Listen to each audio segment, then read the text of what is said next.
So అంటే ఇప్పటిదాకా చేసిన ఆపరేషన్ చాలా ఆపరేషన్ చేశారు కదా సార్, 1000 పైగా ఆపరేషన్స్ చేసి ఉంటారు కదా. సో అందులో అంటే ఇన్ ఆపరేషన్ థియేటర్లో మీరు చూసిన అంటే వైల్డెస్ట్ థింగ్స్ ఏంటి? అంటే you have seen so many, అంటే ప్రమాదకరంగా వచ్చినా సేవ్ చేసినాయి, అప్పుడు ఫస్ట్ మీరు లోపలికి వెళ్ళగానే ఇది ఏంది నేను చేయగలనా అని అనుకుని కంప్లీట్ చేసినాయి. కరెక్ట్.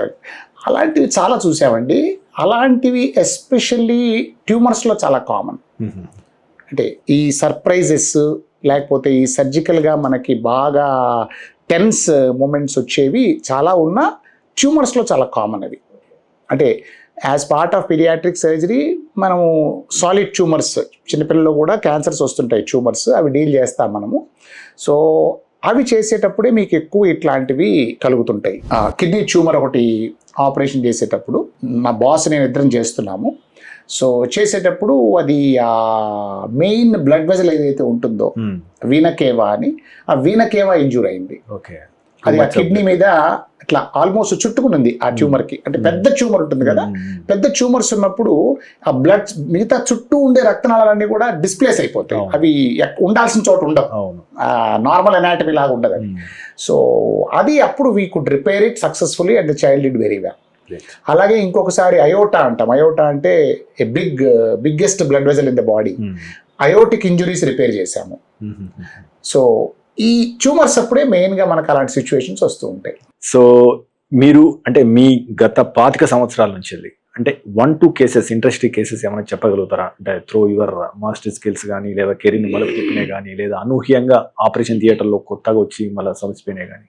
చాలా ఉన్నాయండి. నేను ద బెస్ట్ కేసెస్ నేను కన్సిడర్ చేసేవి ఏంటి అంటే, ఇది వల్ల కాదు అనుకున్నది మనము ప్రయత్నం చేసి వాళ్ళకు ఒక రిలీఫ్ ఇవ్వగలిగింది ఒక కేటగిరీ. రెండో కేటగిరీ, చాలామంది సర్జరీ అవసరమని చెప్పింది, నేను సర్జరీ అవసరం లేదని పంపించేసిన కేసు. అవి నాకు మ్యాక్సిమం రీసెంట్గానే జరిగింది, లాస్ట్ వీక్ జరిగింది యాక్చువల్గా. అంటే it's only a matter of decision. My belief is చాలా సర్జరీ చేస్తామండి మనం, but the best surgeon is someone who knows when not to operate. Operation ఎప్పుడు అవసరం లేదు అని తెలిసిన వాళ్ళు best surgeon. This is my personal opinion. Last వీకే జరిగింది. వేరే స్టేట్ నుంచి ఒక పేషెంట్, 3 months 4 months బాబు, వాడికి ఏదో ప్రాబ్లం ఉంది. అది ఏవో టెస్టులు చేశారు. టెస్టులు చేసి అక్కడ చాలా హాస్పిటల్స్ తిరిగాడు. వాళ్ళందరూ కూడా సర్జరీ అవసరం అని చెప్పారు. అతను హైదరాబాద్ వచ్చాడు. హైదరాబాద్లో కూడా కొన్ని హాస్పిటల్, ఇది ఫాదరే చెప్పాడు నాకు, వాళ్ళు రాసి కూడా ఇచ్చారు, వాళ్ళు they return thank you letter. So హైదరాబాద్లో కూడా కొన్ని హాస్పిటల్స్ తిరిగారు. అందరూ సర్జరీ అవసరం అని చెప్పారు. వాళ్ళు డైరెక్ట్గా అందరూ దాన్ని ఓపెన్ సర్జరీ చేస్తామన్నారు. నేను ఒక్కడిని ల్యాప్రోస్కోపీ చేస్తాను. అతనికి తెలుసు, అది కనుక్కున్నాడు, నేను దాన్ని ల్యాప్రోస్కోపీ ద్వారా చేస్తానని. కాబట్టి అతను పాపం అసలు చూడండి, నాకు ఒక్కొక్కసారి నేను చెప్పచ్చో చెప్పకూడదో తెలియదు, but I'm just, you can cut this if you want later. So I feel parents maximum love చేసేది ఎవరిని? పిల్లల్ని. అంతే కదా. మనకేమో దెబ్బ తగిలినా మనం వేరు చేసుకుంటాం, పిల్లవాడు తగిలితే మనం అంతే. రేపు ఏమైనా కొనాలన్నా కానీ ఫస్ట్ పిల్లల గురించి ఆలోచిస్తాం, మన గురించి ఆలోచించాం కదా. అలాంటిది ఒక పిల్లవాడినో పిల్లను నా చేతుల్లో పెట్టి నువ్వు కోసుకోరా, అంతే కదా. లిటరల్గా మనం జస్ట్ పచ్చిగా మాడుకుంటే ఏంటి, నువ్వు వీడిని చిన్న భిన్నంగా కోసుకుని పొట్టలో నీ ఇష్టం వచ్చి, పొట్టలోనో చేతిలో నీ ఇష్టం వచ్చింది చేసుకో, అంతేనా అని ఎంత నమ్మకం ఉంటే మన చేతిలో పెడతారండి. ఒక్కొక్కసారి నేను ఆలోచిస్తే, ఇంత నమ్మకానికి నేను తగుతానా? ఫస్ట్ 2 న్యాయం చేయాల. అంటే ఆ రెస్పాన్సిబిలిటీ ఎంత హెవీగా ఉంటుందంటే నేను దాన్ని I may not be able to you know carry that weight of the responsibility. Anyway, so వాళ్ళ పాపం నేను యాక్చువల్గా ఊళ్ళో లేనప్పుడు 3 రోజులు నేను కాన్ఫరెన్స్కి కొచ్చి వెళ్ళాను.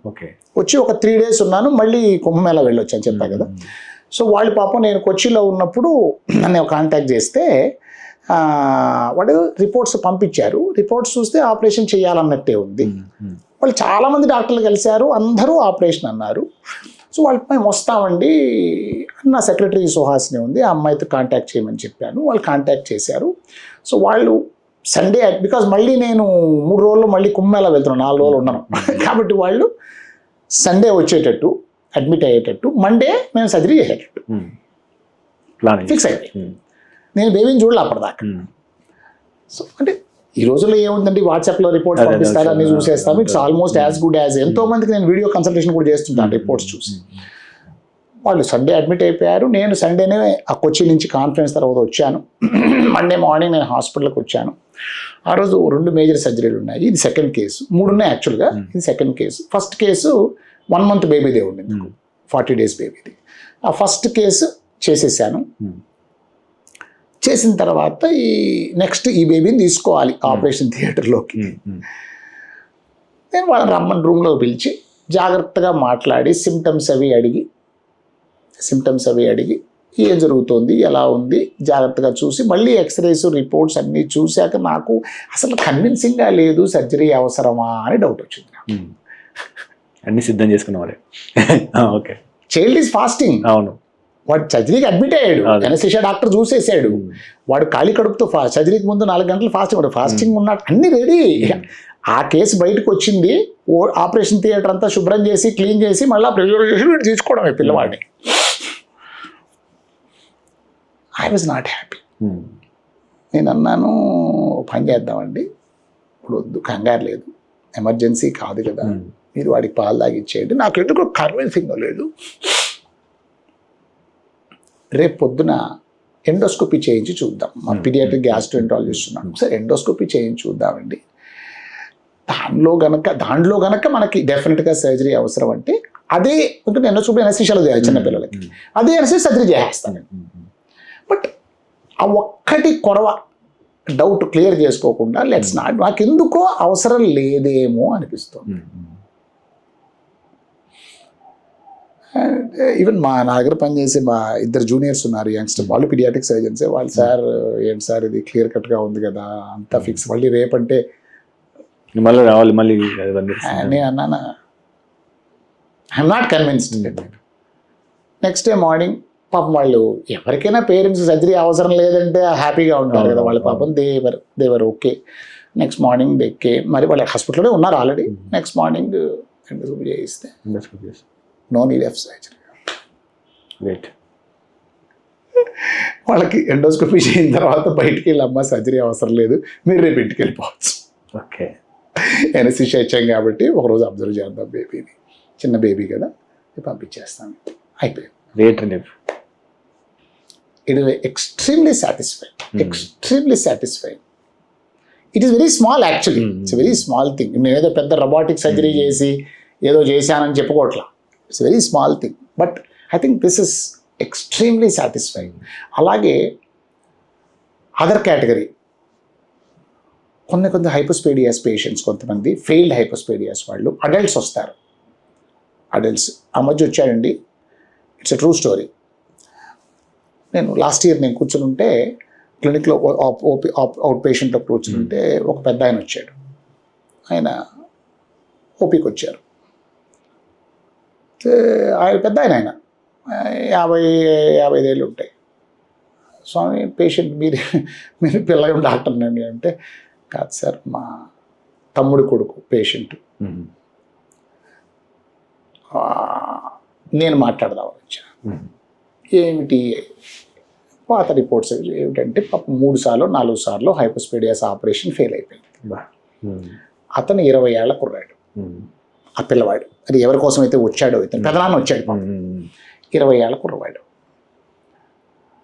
అతను మంచి తెలివైన వాడు, చదువుకుంటున్నాడు. సడన్గా ఇప్పుడు నేను చదువు మానేస్తాను, I want to commit suicide అంటున్నాడు.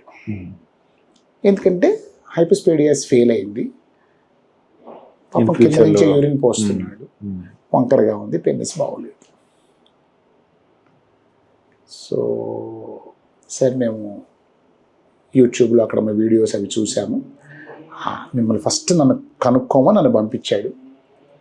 ఆ కుర్రాడు అలా ఉండడం వల్ల ఫాదర్ కూడా పాపం డిస్టర్బెన్స్ అవుతున్నారు. నేను చెప్పాను, అయ్యా చూడండి, బాబుని చూస్తే కానీ నేను ఎంత ఎక్స్టెంట్ ఆఫ్ డ్యామేజ్ ఉంది, దాన్ని ఎలా కరెక్ట్ చేయాలి, but I can tell you, చూడకుండానే చెప్తున్నాను, 100లో 90% నేను కరెక్ట్ చేయగలను. యాజ్ ఎ డాక్టర్ 100 చెప్పకూడదు. 100% సక్సెస్ అని కానీ 0% కాంప్లికేషన్స్ అని కానీ చెప్పకూడదు. రోడ్డు మీదకి వెళ్తే యాక్సిడెంటే అవ్వచ్చు. కాబట్టి ఇది after all it's surgery, it's not a small thing. కాబట్టి బట్ నేను ఇప్పటిదాకా కొన్ని 100 కేసులు ఇట్లాగా మల్టిపుల్ టైమ్స్ ఫెయిల్ అయిన కేసులు చేస్తున్నాను కాబట్టి 90% నేను చేయగలనని చెప్తున్నాను. బట్ ఏం చేయాలి, ఎలా చేయాలి, ఒక స్టేజ్లో అవుతుందా, 2 స్టేజ్లు చేయాలా, ఇవన్నీ కూడా పేషెంట్ చూసిన తర్వాత చూస్తే చెప్పాలి. డ్యామేజ్ అసెస్ చేయకూడదు నేను చెప్పను. వెహికల్ చూడకుండా mechanic will not be able to. Sir ఆ మాత్రం మీరు చెప్పారు, తీసుకొస్తాం. పాపం పిల్లవాడిని తీసుకొచ్చాడు. తీసుకొస్తే నేను చూసి first half an hour it took for me to convincing that it is possible. ఎందుకంటే 2-3 సార్లు చేసిండు ప్రయత్నం. సర్జరీ చేయటం వేరు, ముందు కాన్ఫిడెన్స్ ఇవ్వాలి కదా. కాన్ఫిడెన్స్ ఇవ్వాలి కదా, నేను చేయగలను, కంగారు పడద్దు, టెన్షన్ పడద్దు, పిచ్చి పిచ్చి ఆలోచనలు వద్దు. చెప్పాను, నాయన నువ్వు చూడు, బాగా కష్టపడి చదువుతావు, చెప్తున్నా.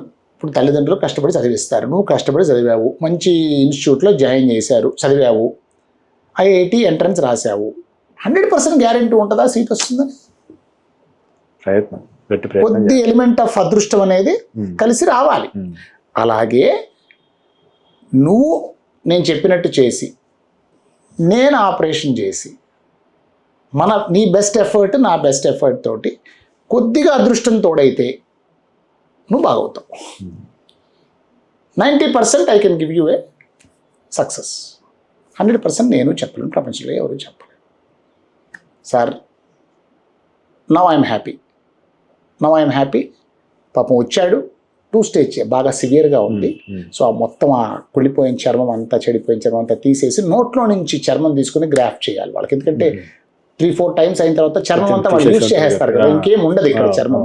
మనం అనుకున్నట్టుగా బాడీలో వేరే చోట నుంచి చర్మం తీసుకుంటే అది హెయిర్ బేరింగ్ చర్మం అవుతుంది, థిక్గా ఉంటుంది చూడండి. సో దానికి బెస్ట్ నోట్లో నుంచి, లోపల నుంచి లిప్ కానీ చీక్ కానీ.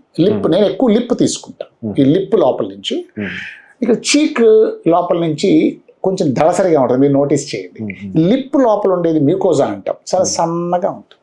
సో మనకి ఆ యూరినరీ పైప్, యూరిథ్రా తయారు చేయాలంటే వీ నీడ్ ఎ స్కిన్, ఇది కూడా వేరియంట్ ఆఫ్ స్కిన్ అంతే కదా. We need a tissue that is very smooth, very thin, soft, no hair bearing. So ఈ రోజున వరల్డ్లో ఎక్స్పర్ట్స్ అందరూ వాడేది లిప్ ఆర్ చీక్. కొంతమంది చీక్ వాడతారు, కొంతమంది. నేను ఐ ప్రిఫర్ లిప్. ఎందుకంటే చెప్పా కదా, థిన్గా ఉంటుంది లిప్, చీక్ కంటే కూడా సన్నగా ఉంటుంది. దానికి చాలా స్పెషల్ టెక్నిక్ కావాలి, ఇది అందరు చేసేవి కావు. తీసుకుని ఈ పెన్నిస్ మీద బెడ్ ప్రిపేర్ చేసి, ఎందుకంటే గ్రాఫ్ట్ పెట్టడానికి బెడ్ ఇస్ ఇంపార్టెంట్. మీరు సాయిల్ ప్రిపేర్ చేయకుండా ఎంత మంచి విత్తనం నాటినా రాదు. సో ఆ ప్రిపరేషన్లోనే చాలా మంది దెబ్బతిని ఉంటారు. చాలా మంది అంటారు నాతో, మేము గ్రాఫ్ట్ చేస్తామండి, మాకు సక్సెస్ కావట్లేదు అంటారు. సో అది చక్కగా ప్రిపేర్ చేశాను. ఫస్ట్ స్టేజ్ చేశాము, హీఈస్ వెయిటింగ్. జనరల్గా 1 year పడుతుంది ఆ గ్రాఫ్ట్ అంతా అతుక్కుని. సో సెకండ్ స్టేజ్లో ఆ గ్రాఫ్ట్ తోటి పైప్ తయారు చేసి దాని మీద మళ్ళీ నార్మల్ షేప్ తీసుకొచ్చేసేస్తాము. ఇలాగా మల్టిపుల్ టైమ్స్ ఫెయిల్ అయిన వీళ్ళని మేము, అంటే it's not a correct term, but కామన్గా వాడే టర్మ్ హైపోస్పేడియస్ క్రిపుల్స్ అంటాం వీళ్ళని మేము. క్రిపుల్ అంటే తెలుసు కదా, వికలాంగుడు.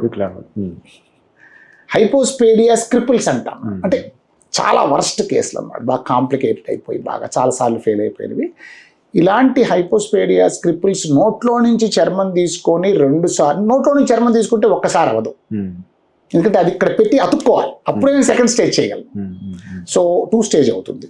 సో అది ఇలాగ నోట్లో నుంచి చర్మం తీసుకుని రేర్గా ఒక్కోసారి 3 స్టేజ్ కూడా అవుతుంది. సో అట్లాగా చేసిన కేసులు ఆల్మోస్ట్ 120-125 కేసెస్ చేశాను నేను ఇప్పుడు దాకా, గత 10 సంవత్సరాల్లో. నిన్న కూడా ఒకటి చేశాను, ఫస్ట్ స్టేజ్ నోట్లో నేను తీసుకుని చేశాను. వాళ్ళు కూడా ఎక్కడి నుంచి, ఆంధ్ర నుంచి వచ్చారు ఎక్కడి నుంచి. సో ఇలా నేను చేసిన కేసులో అరౌండ్ 125 ఆ హైపోస్పేడియాస్ ఇంటర్నేషననల్ సొసైటీలో 2 years బ్యాక్ నేను ప్రజెంట్ చేశాను నా సిరీస్. అప్పుడు 95 కేసెస్ సిరీస్ ఉండింది, ప్రజెంట్ చేశాను. సో 2 stages అయిపోయిన తర్వాత ఏమైంది సార్ అబ్బాయికి? అవ్వాలి, అది ఇంకా సెకండ్ స్టేజ్ అవ్వలేదు, బట్ ఫస్ట్ స్టేజ్ బాగుంది, సక్సెస్ అయింది, అయిపోతుందండి, అయిపోతుంది. సో ఇట్లాగా 2 stages అయిపోయిన వాళ్ళు చాలా మంది ఉన్నారు. Okay, right. 2 stages అయిపోయిన వాళ్ళు చాలా మంది ఉన్నారు. సో అంటే మీకు ఒక డాక్టర్గా గత 20 సంవత్సరాలు అత్యంత సంతృప్తినిచ్చిన విషయము లేదా గ్రేటెస్ట్ థ్యాంక్స్ ఏమొచ్చింది? అప్పుడు మీకు హార్ట్లో ఏమనిపించింది?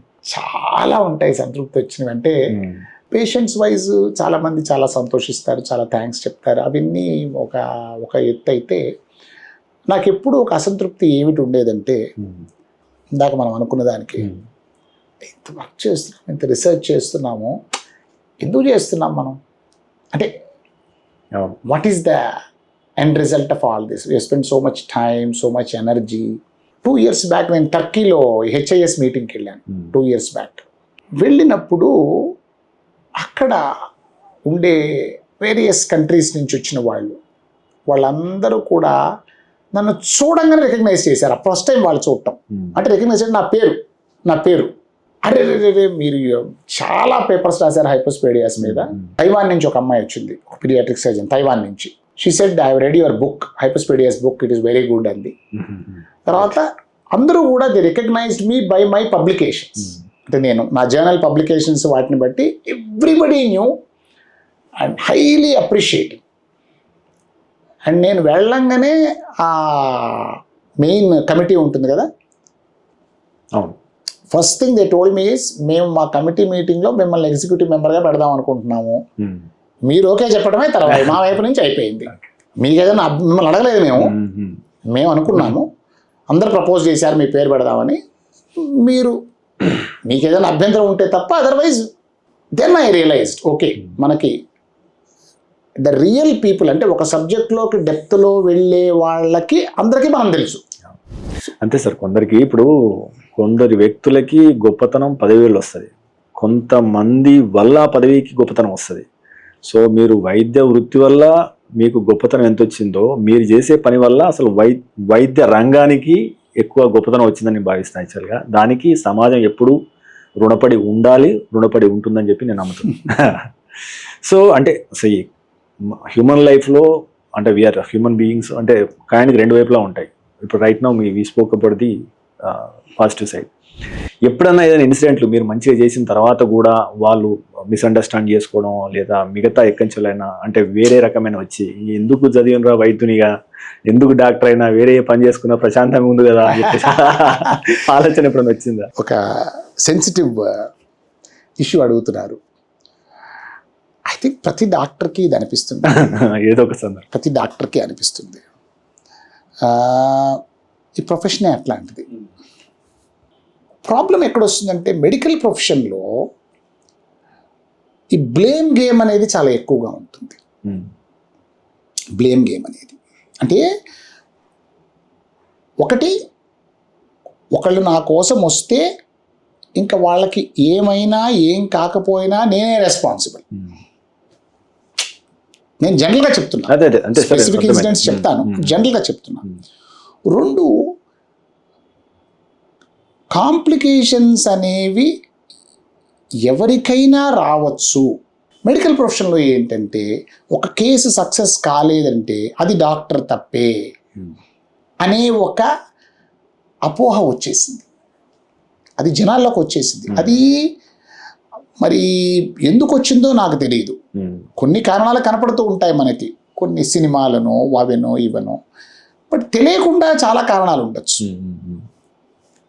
సో దానివల్ల ఏమవుతుందంటే మళ్ళీ మీరు నమ్మరు, నేను 900 ల్యాబ్ పైలోప్లాస్టీలు చేశాక కూడా ప్రతి పేషెంట్కి అంటే ప్రతి పైలోప్లాస్టీ ముందు పేరెంట్స్ తోటి, అయ్యా నా సక్సెస్ 97 to 98%. 100 మందికి నేను ఆపరేషన్ చేస్తే ల్యాబ్ పైలోప్లాస్టీ 97 నుంచి 98 మంది సక్సెస్ అవుతారు. హైపోస్పేడియాస్ చేస్తాను కదా, అయ్యా నా success 90 to 95%. 5% to 10% chance of complications. Pyeloplasty, reimplantation 550 చేశాను నేను, 560 లిటరల్గా laparoscopic reimplantation. 96% is my success. 96% is my success. But అన్నీ వింటారు, అన్నీ బాగానే ఉంటాయి. ఆ 1-2% ఫెయిల్ అయిన వాళ్ళు ఫెయిల్ అయిందని తెలిసిన తర్వాత వాళ్ళ రియాక్షన్ వేరుగా ఉంటుంది. అర్థమైంది కదా? సో ఇది జనరల్గా this is causing A problem. జనరల్గా దిస్ ఇస్, నేను ఇన్ జనరల్ మాట్లాడుతున్నా, నా గురించి మాట్లాడలేదు, ఆల్ డాక్టర్స్ గురించి మాట్లాడుతున్నా. జనరల్గా this is causing A problem. ఇప్పుడు 100 మందికి ఆపరేషన్ నేను ఒకేలా చేసిన కొన్ని అన్నోన్ అన్ఎక్స్ప్లెయిన్డ్ ఫ్యాక్టర్స్ వల్ల అదే క్లాసులో 100 మంది చదివినా, అదే టీచర్లు చెప్పినా, అందరూ అంతే కష్టపడి చదివినా 50 మందికి సీట్ వస్తుంది, లేదా 50 మందికి సీట్ రాదు, లేదా 40 మందికి వస్తుంది, 60 మందికి రాదు. దానికి ఏమిటి కారణం? సో అన్నోన్ ఫ్యాక్టర్స్ అనేవి కొన్ని ఉంటాయి, అవి మన ఎవ్వరి చేతిలోనూ ఉండవు. సో అది మెడికల్లో కూడా అలా ఉండొచ్చు అనే అవగాహన ప్రజల్లోకి వచ్చి, మెడికల్లో అవగాహనే కాదు యాక్సెప్టెన్స్ రావాలి. నేను కూడా అవగాహన లేకపోవటం కాదు, యాక్సెప్టెన్స్ లేకపోవడం, అది ఒక కొంచెం అప్పుడప్పుడు చాలా బాధ కలుగజేస్తుంది, చాలా బాధ కలుగజేస్తుంది. అలాంటి ఎందుకు నేను చెప్తున్నాను మీకు, నా సొంత మేనమామ, ఆయనకి 85 ఏళ్ళు. ఇప్పుడు 10 ఏళ్ల క్రితం ఆయనకి యాంజియోగ్రామ్ చేశారు. ఆ కార్డియాలజిస్ట్ నా క్లోజ్ ఫ్రెండ్, 30 ఏళ్ళ నుంచి మేము ఎయిమ్స్లో కలిసి చదువుకున్నాం. ఎయిమ్స్లో ఆయన ఎయిమ్స్లో చేశాడు డిఎంఓ, నా క్లోజ్ ఫ్రెండ్, చాలా మంచివాడు, చాలా మాకు ఎవరికి హార్ట్ ప్రాబ్లం వచ్చినా మా చుట్టుపక్కల ఆయన. సో ఆయన యాంజియోగ్రామ్ చేశాడు, కంప్లీట్లీ అన్ఎక్స్పెక్టెడ్ కాంప్లికేషన్ ఒకటి వచ్చింది. సో అసలు ఆయన అన్నాడు, చంద్రశేఖర్ గారు 10,000 మందిలో ఒకరికి వస్తుందండి ఇది, అది మీ మామయ్యకి వచ్చింది.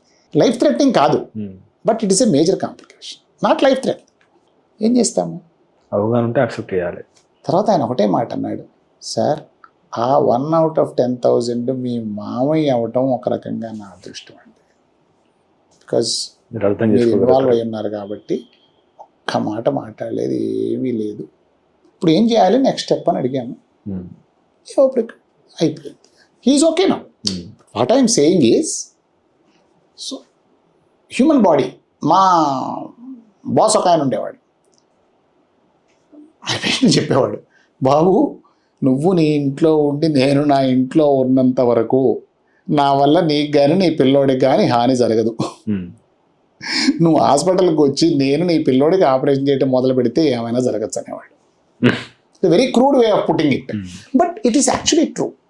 2%, 3%లో ప్రాబ్లం వచ్చినప్పుడు మేము, మీకు నమ్మరండి, చాలా స్ట్రెస్ ఫేస్ చేస్తాం యాజ్ డాక్టర్స్. మేము ఎస్పెషల్లీ యాజ్ సర్జన్స్ ఇంకా స్ట్రెస్ ఫేస్ చేస్తాం, ఇంకా స్ట్రెస్ ఫేస్ చేస్తాం.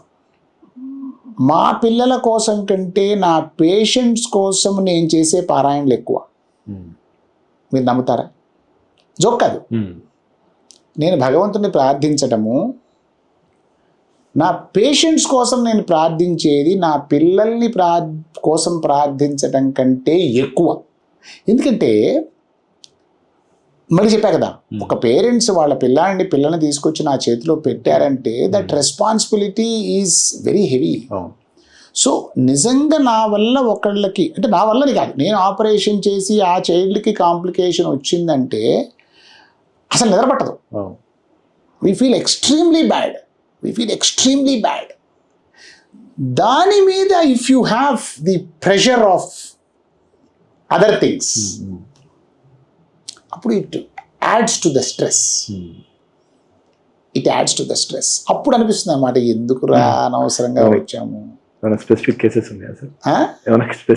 ఉన్నాయా సార్? ఒక బాబు, వాడికి పుట్టక ముందే హైడ్రోనెఫ్రోసిస్ ఉంది. మేము ఒక ఆల్మోస్ట్ 1.5 years 2 years వరకు చెప్పా కదా, సర్జరీ చేయకుండా తగ్గిపోతుందేమో అని చెప్పి అల్ట్రాసౌండ్తో వెయిట్ చేస్తూ వచ్చాం. సడన్గా 1.5 yearsకో 2 yearsకో అది వర్సన్ అయిపోయింది. 15 mm ఉన్నది 25 mm అయిపోయింది సడన్గా. ఒక with in a span of 3 months or 4 months ultrasound చేస్తుంటాం కదా మధ్య మధ్యలో. అప్పుడు న్యూక్లియర్ స్కాన్ చేపిస్తే అది ఇట్ కేమ్ పాజిటివ్, అంటే అబ్స్ట్రక్షన్ ఉంది, సర్జరీ చేయాలని వచ్చింది. వాటి లాప్రోస్కోపీ పైలోప్లాస్టీ చేశాను, స్టాండర్డ్ పైలోప్లాస్టీ చేశాను. చేసిన తర్వాత వాడికి ఒక్కొక్కసారి ఏమవుతుందంటే అన్ఎక్స్పెక్టెడ్ చిన్న చిన్న పోస్ట్ ఆపరేటివ్ అన్ఎక్స్పెక్టెడ్ వస్తుంటాయి. ఫర్ ఎగ్జాంపుల్ వాడి ఫాస్టింగ్ ఉంటాడు కదా, సర్జరీ ముందు చైల్డ్ ఫాస్టింగ్ ఉంటాడు కదా, సర్జరీ చేస్తాము, మెడిసిన్స్ ఇస్తాం కదా, ఒక్కొక్కసారి వాళ్ళకి ఎసిడిటీ వచ్చి వామిటింగ్స్ అవుతుంటాయి. కొంతమందికి అట్లా అవుతుంటాయి, ఇట్స్ వెరీ వెల్ నోన్. ఏముండదు, అది 1 day ఉంటుంది, మనం ట్రీట్మెంట్ చేస్తే తగ్గిపోతుంది. వాడికి ఏదో అట్లా అయింది, అది పెద్ద సిగ్నిఫికెంట్ కాదు, అయిపోయింది. 1 monthకి స్టెంట్ తీసేస్తాము, స్టెంట్ తీసేసిన తర్వాత 3 monthsకి స్కాన్ చేస్తే ఫెయిల్ అయింది పైలోప్లాస్టీ, కిడ్నీ బాగా ఎక్కువ వాపు వచ్చేసింది. మళ్ళీ న్యూక్లియర్ స్కాన్ చేస్తే మళ్ళీ బ్లాక్ ఉంది, కిడ్నీ ఫంక్షన్ కూడా తగ్గుతూ ఉంది అని వచ్చింది. వాళ్ళు నా దగ్గరకు వచ్చారు, రిపోర్ట్స్ తీసుకుని వచ్చారు. నేను చెప్పాను మళ్ళీ ఆపరేషన్ చేయాలి, అది తెలిసిపోతుంది కదా పెద్ద, దాంట్లో ఏముంది, మళ్ళీ ఆపరేషన్ చేయాలండి, మళ్ళీ పైలోప్లాస్టీ చేయాలి. మేము బయట కనుక్కున్నామండి, అసలు మీరు ఆపరేషన్ చేయలేదు అంటున్నారు వాళ్ళు అన్నాడు. మేము లాప్రోస్కోపిక్ అన్ని రికార్డ్ చేస్తాము, ఆ ఆపరేషన్ కూడా రికార్డ్ చేసి ఆ సర్జరీ అయిన తర్వాత వాళ్ళకి చూపించాను కూడా. నా డెస్క్టాప్ మీద ఉండింది అప్పుడు. అది అసలు హోల్స్ ఉంటాయి కదా, హోల్స్ పెట్టి ఆపరేషన్ చేశారు. నేను చెప్పాను ఆ రికార్డింగ్ చూపించాను కదండి, ఆల్రెడీ ఉంది మా డెస్క్టాప్ మీద అన్నా. ఆ వీడియో మీద మా వాడి పేరేది? ఇప్పుడు ఆయన రికార్డ్ చేస్తున్నాడు సార్, నేను చంద్రశేఖరం అని చెప్పి నా మొహం చూసి తెలిసిపోతుంది. మీరు అర్థమైందా? అట్లా ఎట్లా నమ్మకం ఉండాలి సార్, అంతే. అది ఇప్పుడు ఎవరి కేసు మీదైనా నీ పేరు రాయొచ్చు కదా మరి, అట్లా అంటే. Exactly. So they literally fought with us. వాళ్ళు, నేనున్నాను రూమ్లో, మా జూనియర్ ఒకరిద్దరు ఉన్నారు, మా సెక్రటరీ, తర్వాత స్టాఫ్. అంటే వాళ్ళు గొడవ పడుతున్నారని తెలిసి పాపం వీళ్ళందరూ రూమ్లోకి వచ్చారు. హాస్పిటల్ ఎండి కింద నుంచి పిలిచారు, ఆయన వచ్చి కూర్చున్నాడు. అసలు బండబూతులు తిట్టారండి, మామూలు భాష కాదు. అసలు ఐ వాజ్ రియలీ షాక్డ్. నేను అసలు I could not speak anything. Problem ఎక్కడ వస్తుందంటేనండి, మీరు ఏం మాట్లాడినా వాళ్ళు దానికి తప్పుడు తిడుతున్నారు. సో వాళ్ళు లిజనింగ్ రెడీగా లేరు, ఆర్గ్యుమెంట్కి రెడీగా ఉన్నారు, ఫైటింగ్కి రెడీగా ఉన్నారు, అంతే. అంత అర్థం చేసుకోవడానికి రెడీగా లేరు ఆడ. విషయం ఏంటంటే ఇంత చేస్తే 1 hour 1.5 hours అసలు I can't even express the language and the kind of ఇక్కడ ప్రాబ్లం ఉంటుంది. ఇక్కడ ఇంకొక ప్రాబ్లం అండి, నిజంగా suppose I'm just giving an example. ఒక ఆఫీస్లో ఒక ఎంప్లాయీ ఉన్నాడు, గవర్నమెంట్ ఆఫీస్లోనే కూడా ఉన్నాడు. మీ ఫైల్ ఏదో సరిగ్గా చూడలేదు, తప్పులు చేశాడు, చెప్తున్నా, మీరు వాడిని తిట్టగలరండి బూతులు? వాడు తప్పు చేశాడు, he has done a mistake. మీరు వాడిని ఒక్క తిట్టండి, వాడు చెప్పుతో కొడతాడు, నేను చెప్తున్నాను. అండ్ మీ మీద ఎవరు జాలి చూపించరు, మీరు అక్కడ మీరు ఎఫెక్టెడ్ పార్టీ. అంటే మీ పట్ల అన్యాయమో అపచారమో జరిగింది, అవతల వాడు తప్పు చేశాడని తెలుసు, అందరికీ తెలుసు, అయినా మీరు వాడిని ఒక్క మాట అనలేరు. అనగలరా? మీరు బూతులు మాట్లాడగలరా? డాక్టర్స్ విషయంలో ఏమవుతుందంటే the entire sympathy is towards the patient. Complete sympathy is only towards the patient. నీకు నేను చెప్పే డబ్బులు ఇస్తున్నారు, మీరు తీసుకుంటారు కాబట్టి జరిగింది అనుకుంటారు, అంతే. కరెక్టేనండి. నేను ఇందాక ఎగ్జాంపుల్ చెప్పా కదా, నేను డబ్బులు ఖర్చు పెట్టాను, మా బాబుని చైతన్యాలు చదివించాను, లక్షలు ఖర్చు పెట్టాను, వాడు కష్టపడ్డాడు, సీట్ రాలేదు, నేను డబ్బులు ఖర్చు పెట్టాగా, నాకు యూజ్ రాలేదుగా, నేను వాడిని పిల్లి బూతులు తిట్టినా. This is what I'm saying. So doctors విషయం ఎంటైర్ సింపతీస్. ఒక్కళ్ళు కూడా నోబడీ లాస్ట్ దేర్ కూల్. మా వాళ్ళు ఎవ్వరు కూడా గట్టిగా మాట్లాడలేదు. వాడు ఒకసారి ఏదో పోలీసుని పిలుస్తాను ఏదో అని ఒక థ్రెటన్ చేస్తే అప్పుడు మా ఎండి అన్నాడు, పదా నాకు కమిషన్ తెలుసు మాట్లాడదామని. అప్పుడు వాడు నోరు మూసుకున్నాడు. యూనో ఆబ్వియస్గా that was an empty threat, ఏదో ఒకటి అనాలి కదా. But otherwise we never lost our cool, we just maintain whatever we. ఆ రోజు నైట్ ఎట్లా ఉంటుంది సార్, మీ మైండ్ సెట్ ఎట్లా ఉంటుంది, ఏం ఆలోచనలు వస్తాయి యాక్చువల్గా ఆ రోజు? నేను జపం చేసుకుంటాను. ఓకే, అంతకంటే ఏం చేస్తాం, ఓకే. అంతకంటే ఏం చేస్తాం. ఒకరోజు బాధపడతాం, నెక్స్ట్ డే నుంచి మళ్ళీ బాధ వేస్తుందండి, చాలా బాధ వేస్తుంది. ఒక్కొక్కసారి నేను చెప్తున్నాను కదా, అబ్బా ఈ ప్రాక్టీస్ క్విట్ చేస్తే బాగుంటుంది అనే ఐడియా కూడా వస్తుంది. ప్రాక్టీస్ క్విట్ చేద్దాము అనే ఐడియా కూడా వస్తుంది. చాలే చేసిన ప్రాక్టీస్, లెట్స్ క్విట్. సో ఒక్కోసారి 90 మంది ఇచ్చే ఆశీర్వచనం కన్నా ఒక ఇద్దరు. సో ఫైనల్గా ఇంతకీ వాళ్ళు ఇంత చేసింది ఏంటి తెలుసా సార్? వేరే చోట మళ్ళీ సెకండ్ సర్జరీ చేయించుకుంటాం, మాకు డబ్బులు వాపస్ కావాలి. దానికోసం ఇదంతా చేసిన డబ్బులు వాపస్ కావాలంటే అదే మాట్లాడచ్చు కదా, అదే మాట్లాడచ్చు. ఇవన్నీ డాక్టర్ ఇవన్నీ చేసి basically I'm N employee of the hospital. So నేనేం చేస్తాను ఇక్కడ, you just go to the MD and speak, finish it of what ever it is, yes or no or whatever. So ఇదొక రియల్ బ్యాడ్ ఆస్పెక్ట్. తర్వాత నా మీద social మీడియాలో కూడా 1-2 చోట్ల కొంచెం బ్యాడ్గా రాయడం జరిగింది. అవి అసలు నేను చూడలేదు, నాకు ఎవరో చెప్పడం జరిగింది. నా మిస్సెస్ చాలా బాధపడింది. బట్ ఏం చేస్తాం, వీ కెనాట్, మనం ఏమి ఎందుకంటే ఎవరు రాశారో కూడా తెలియదు. ప్రాబ్లం ఏంటంటే ఎవరు రాశారో మనకు తెలియదు, ఎవరు రాశారో కూడా మనకు తెలియదు, అవి ఎందుకు రాశారో తెలియదు. అదే మనకు అసలు అట్లా ఏముండదు. దాంతో ఇంకా మనం సో ఇలా ఉంటాయండి, ఉంటాయి. We feel bad, but I think it's okay. మీరు తీసుకునే అదే మందులు, అదే నాణ్యమైన మందులు, కానీ సగం ధరకే. అవును, మెడ్ ప్లస్ బ్రాండ్స్ పై 50 to 80% తగ్గింపు.